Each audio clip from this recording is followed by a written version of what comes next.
A paz de Cristo, queridos irmãos, aqui é o missionário Eduardo, falando aqui da Albânia. O último vídeo eu fiz em albanês sobre o tema do dízimo e gostaria de atualizar o canal com um vídeo com o mesmo tema, mas agora em português, o dízimo. Então a pergunta que muitas pessoas se fazem é se o dízimo ele foi abolido, ele foi revogado no Novo Testamento. E a resposta é não. O dízimo ele não foi abolido, ele não foi revogado. Em nenhuma das palavras de Jesus, nem dos apóstolos, nós temos a ideia de que o dízimo foi anulado na nova aliança. Ele não foi, mesmo porque ele não foi instituído, como vamos ver mais à frente, na nova aliança, mas ele foi instituído antes da lei. Ele foi instituído no tempo da graça, que sempre permaneceu, de Gênesis a Apocalipse. Mas o primeiro ponto que nós podemos abordar aqui é justamente esse, que o dízimo ele não foi abolido. Em nenhum lugar do Novo Testamento temos a ideia de que o dízimo ele tenha sido abolido, reformulado ou revogado. Os irmãos do Novo Testamento entendiam que o Antigo Testamento, de Gênesis até Malaquias, era a palavra de Deus para eles. Eles entendiam que necessitavam dizimar. E o círculo de Jesus, formado pela sua maioria de judeus, eles sabiam muito bem, entendiam que a comunidade deles, judaica, dizimava. Você falar para um judeu que ele precisava dizimar, era a mesma coisa que falar para uma pessoa que ela precisava beber água ou se alimentar para não morrer. Ou seja, todo judeu sabia que necessitava dizimar, estava na lei, e eles procuravam cumprir a lei. Claro que havia corrupção naquela época, sim, havia corrupção, haviam pessoas que não dizimavam, haviam pessoas que burlavam o dízimo, e isso nós vemos nas palavras do Antigo Testamento, e também entrando no Novo Testamento, um exemplo é Ananias e Safira ali, que podemos crer que eles reteram parte do sustento deles, né, a propriedade que eles venderam, e mentiram assim a Deus, mentiram ao Espírito Santo e tiveram a consequência deles. Mas é um caso bem específico que aconteceu, mas nós podemos entender que verdadeiramente o dízimo ele é também para a nova aliança. O dízimo ele não foi abolido entrando aí no tempo de Jesus, Deus encarnado, não, ele não foi abolido. Segundo lugar, o dízimo ele é anterior à lei, como já mencionamos. Por exemplo, Gênesis 14 e Gênesis 28, nós temos Abraão e Jacó, dois representantes dos patriarcas, dizimando mesmo antes da lei. Ou seja, a lei não instituiu o dízimo, ela apenas o normatizou. Normatizou uma prática que já acontecia há tempos ali no Antigo Testamento, mesmo antes da lei. Ou seja, a lei ela não era nem do tabernáculo, nem do templo, nem da lei. Ela era bem anterior. Ou a prática do dízimo é bem anterior da lei. E nós vemos ali na época da lei, até mesmo os levitas que viviam do dízimo, dizimando. Por exemplo, Números 18, 26, nós podemos ler, que está escrito: também falarás aos levitas e dir-lhe-ás: quando receberes os dízimos dos filhos de Israel, que eu lhes tenho vos dado por vossa herança, deles oferecereis uma oferta alçada ao Senhor. Os dízimos dos dízimos, ou seja, até os levitas dizimavam. Nós, pastores, dizimamos daquilo que recebemos, pastores que dependem aí do dízimo da igreja, do sustento da igreja, missionários que são sustentados pelo dízimo da igreja, nós também dizimamos para abençoar a comunidade da terra onde nós estamos. Missionário também dizima. Terceiro lugar, Jesus ele legitimou, ele sancionou o dízimo. Mateus 22, 17 a 21 e Mateus 23, 23 e 24, que é aquela palavra clássica sobre o dízimo. Referente ao dízimo, nós podemos ler primeiro Mateus 22, que nos diz: dize-nos, pois, que te parece? É lícito pagar tributo a César ou não? Jesus, porém, conhecendo a sua malícia, disse: por que me experimentais, hipócritas? Mostrai-me a moeda do tributo. E eles lhe apresentaram um denário, que era o denário romano. E ele disse-lhes: de quem é esta efígie e inscrição? Responderam-lhe: de César. Então ele lhes disse: dai, pois, a César o que é de César, e a Deus o que é de Deus. Ou seja, dai, pois, a César o que é de César. Paguem o tributo, paguem as taxas, paguem o IPTU, paguem as taxas como é que fala em português? Pedágio, paguem o pedágio ali quando você for passar com o seu carro, é necessário pagar o pedágio. No Império Romano já tinha isso, já tinha pedágio, né? Quantas pessoas passavam de uma fronteira para outra, se estava com mercadoria ou não, isso tudo já era instituído no Império Romano. Paguem a luz, paguem a água, ou seja, existe uma taxa, nós fazemos isso, é necessário pagar. E aquele que não paga, a Bíblia diz que aqueles que não pagam as taxas sofrem as consequências da espada do Estado, né? Aquele que não quer seguir muitas das vezes as regras do Estado, de um governo, na maioria das vezes, né? Se não todas as vezes instituído, permitido por Deus. Ou seja, devemos também obedecer e pagar. Deus sempre vai nos dar a saída e o sustento para que possamos servir ao Senhor, pagar as nossas taxas e ter uma vida em paz. E Jesus, ele conclui. Jesus poderia ter parado por aí, né? Dai, pois, a César o que é de César. E ele poderia parar, não necessariamente poderia ter continuado e dizer, e a Deus o que é de Deus. Quando Jesus diz, e a Deus o que é de Deus, o que os judeus que estavam ali próximos a ele, e o que os gentios que estavam ali, ou os prosélitos que estavam ali, entendiam? Jesus está falando do dízimo. Aqueles que entendiam o mínimo da cultura judaica sabiam que todo judeu pagava uma taxa, todo judeu dava o dízimo. Ou seja, Jesus, o público de Jesus, nós sabemos que não era apenas de judeus, mas também de gentios. Então Jesus está falando para um público generalizado, ou seja, algo eu preciso dar para a comunidade. Agora não era mais no templo, mas era na comunidade cristã. E o segundo verso é o Mateus 23, quando ele diz, ai de vós, escribas e fariseus, hipócritas, pois que dizimais a hortelã, o endro e o cominho. Ou seja, Jesus está falando do dízimo. Vocês estão dizimando, vocês fazem isso, essa prática está correto desde o Antigo Testamento. Está instituído o dízimo para a comunidade que crê no Deus eterno. E agora também, a comunidade que crê no Senhor Jesus.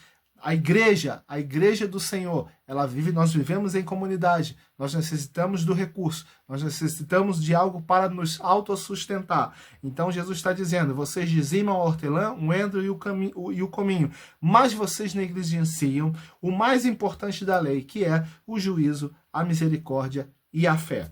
Deveis, porém, fazer essas coisas, ou seja, dizimar. Jesus poderia dizer, não precisam mais fazer essas coisas e não omitam aquelas que são mais importantes da lei, que é o juízo, a misericórdia e a fé. Jesus não disse isso. Jesus disse, deveis, porém, fazer essas coisas. Jesus poderia ter dito, não precisa mais dizimar, de forma direta. Jesus poderia ter dito, aquilo que vocês faziam na antiga aliança está anulado, foi abolido, não precisa mais fazer. Apenas aquilo que está em seu coração, dê aquilo que está em seu coração. O que vier na sua alma para dizimar, para ofertar para a igreja, você dê. Não, Jesus está confirmando aqui, aprovando a prática do dízimo. Deveis, porém, fazer essas coisas sem omitir aquelas. Em todo o tempo no Novo Testamento, nós vemos eles tratando ali, lidando com dinheiro. Você pode conferir depois de Lucas, capítulo 8, verso 1, João, capítulo 12, verso 6. Usavam dinheiro, principalmente ali a moeda grega, que era a dracma, e a romana, que era o denário. Em quarto lugar, os crentes do primeiro século dizimavam? Sim. A gente pode conferir Hebreus, capítulo 7, versos 5 a 9, que nos diz, e os que dentre os filhos de Levi recebem um sacerdócio, têm ordem, segundo a lei, de tomar o dízimo do povo, isto é, de seus irmãos. Ainda que tenham saído dos lombos de Abraão, mas aquele, ou seja, falando de Melquisedeque, o Melquisedeque, que é uma figura do Senhor Jesus, cuja genealogia não é contada entre eles, tomou dízimos de Abraão e abençoou o que tinha as promessas. Ora, sem contradição alguma, o menor é abençoado pelo maior. E aqui certamente tomam dízimos homens que morrem, ou seja, os levitas tomavam dízimo, morreram. Os crentes do Antigo Testamento dizimavam, morreram. Os patriarcas morreram. Os reis morreram. Aqueles que dizimavam morreram. Aqui certamente tomam dízimos homens que morrem. Ali, porém, agora ele está mudando, e se você vê o contexto ali de Hebreus, se você ler todo o capítulo, até o capítulo 6 também, e o capítulo 8, você percebe ali que está fazendo uma comparação entre o sacerdócio de Melquisedeque, o sacerdócio de Jesus, e ele continua dizendo, ali porém os recebe o quê? Recebe o dízimo. Ali porém os recebe aquele. Quem é esse aquele? Aquele de quem se testifica. Jesus, que vive. Aquele de quem se testifica que vive, ou seja, de Jesus de Nazaré. Hoje nós damos o nosso dízimo a Jesus de Nazaré.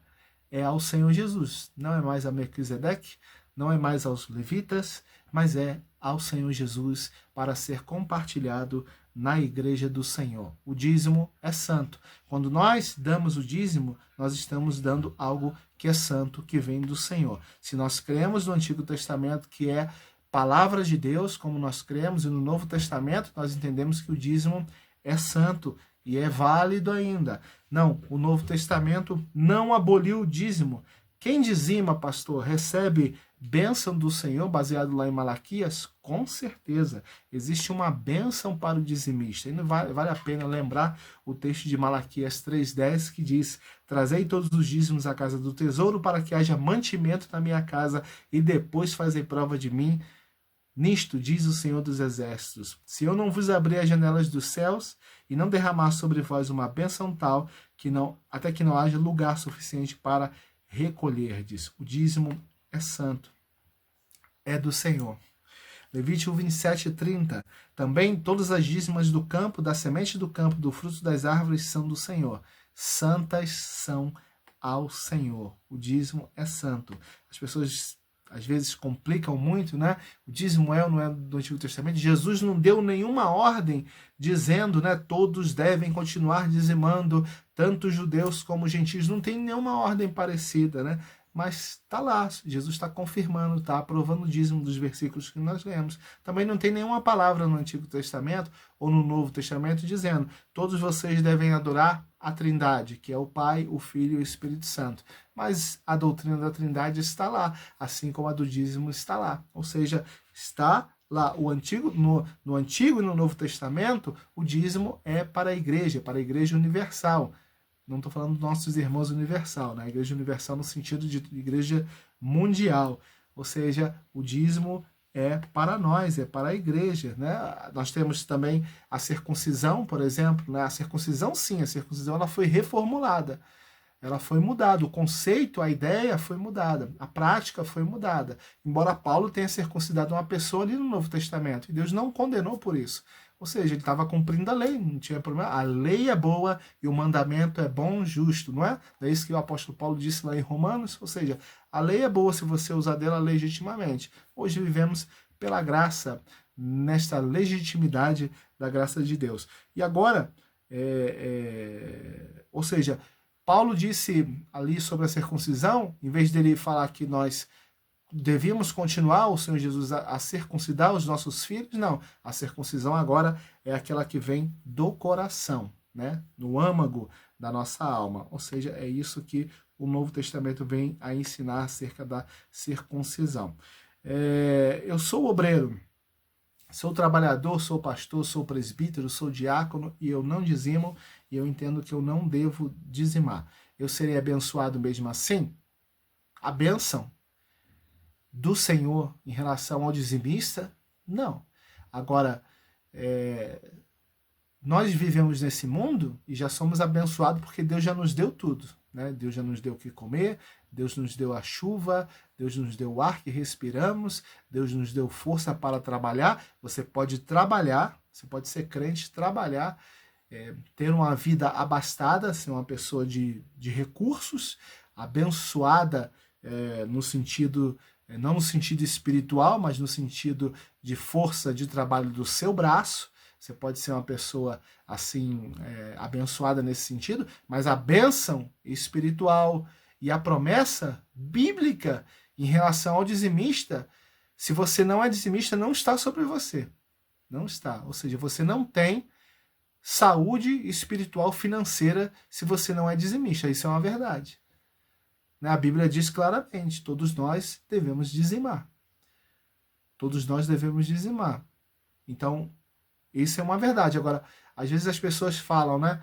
Porque tem medo, né? Mas o ponto principal que está mexendo no meu bolso, mas eu serei amaldiçoado se eu não dizimar, ou seja, não ser abençoado, tudo bem. Mas eu vou ser amaldiçoado? Talvez não instantaneamente. Talvez não instantaneamente. Como algumas passagens do Antigo Testamento. Mas gradualmente pode acontecer. E ao longo da sua vida, a gente pode ver, a igreja pode testemunhar a maldição, a não bênção na sua vida. Porque você pode pensar, não, mas eu sou uma pessoa abastada, eu tenho um bom trabalho, eu sou concursado, e eu sei que eu sou abençoado, mas eu não dizimo. Não, você conquistou isso tudo pelo seu braço, pela sua força.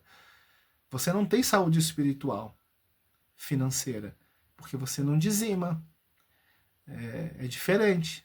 Isso é uma verdade. Mas como, pastor? A Bíblia fala de maldição no Novo Testamento em relação ao dinheiro? Fala, justamente aqui. Ó. Como eu disse, 1 Timóteo 6,10. O que Paulo disse? Porque o amor ao dinheiro é a raiz de todos os males. Às vezes as pessoas leem isso aqui e transferem automaticamente para a nossa cultura, mas Paulo está falando para judeu, que sabia que necessitava dizimar. Paulo está falando também para gentio, falando sobre o bolso deles. Olha, precisa sair alguma coisa do bolso. Você precisa abençoar. Você quer partilhar de tudo na igreja? Como? Seus irmãos dizimam e você não dizima, e você tem condição de dizimar e você não quer dizimar, mas você deixa os outros dizimarem. Isso não é honesto. Isso não é sincero. Isso não é fazer parte da comunidade. Né? Porque lá, para o governo, nós pagamos. Por que pagamos a taxa do governo, mas o dízimo, que é do Senhor, nós não o fazemos? Por quê? Será que estamos barateando a graça? Será que estamos usando 2 pesos e 2 medidas? Será que estamos obedecendo mais a lei dos homens do que a lei de Deus? Isso é um fato para a gente estar pensando. Deixa aí no seu comentário depois, escreve aí o que você acha dessa palavra, pode fazer perguntas, que a gente está aqui para tentar esclarecer. Porque o amor ao dinheiro é a raiz de todos os males, e nessa cobiça, alguns, o que aconteceu? Se desviaram da fé e se atormentaram com muitos sofrimentos.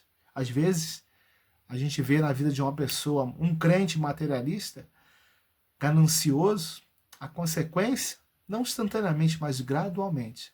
Vemos às vezes os seus filhos se desviando da fé. Quando você prega a palavra, os filhos não se interessam, só pensam em algo material, só pensam em conquistar bens materiais, só pensam em se dar bem na vida, só pensam em concursos públicos, só pensam em coisas materiais, esquecem muitas vezes aquilo que é espiritual. Não que as pessoas que estão dentro da igreja todas sejam materialistas ou gananciosas, não é isso que eu estou dizendo. Estou dizendo que existem pessoas que podem adentrar nesse caminho. Todos nós somos sujeitos a isso. Todos nós podemos cair nesse erro. Mas há tempo de retornar. Há tempo de sacrificar aquilo que está no seu bolso também. Não apenas o seu tempo, mas também o seu bolso. Em primeiro lugar, o que a gente faz quando recebe o nosso salário?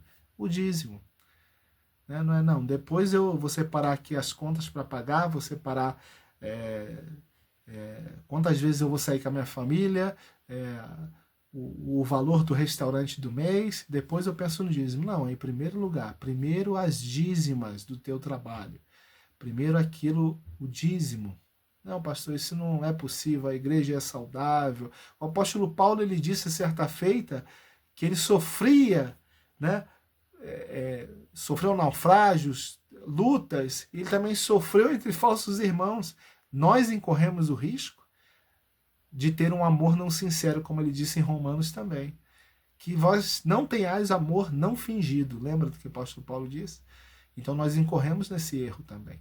Mas a gente precisa se policiar, estar sempre aos pés do Senhor, levar tudo aos pés do Senhor, todo o nosso sustento, todo o nosso coração e também a nossa vida financeira. Que Deus te abençoe, um abraço a todos, dá um like, compartilha o vídeo, comenta e a gente vai tentar ser mais diligente aqui quanto aos vídeos. Que Deus os abençoe. Um abraço.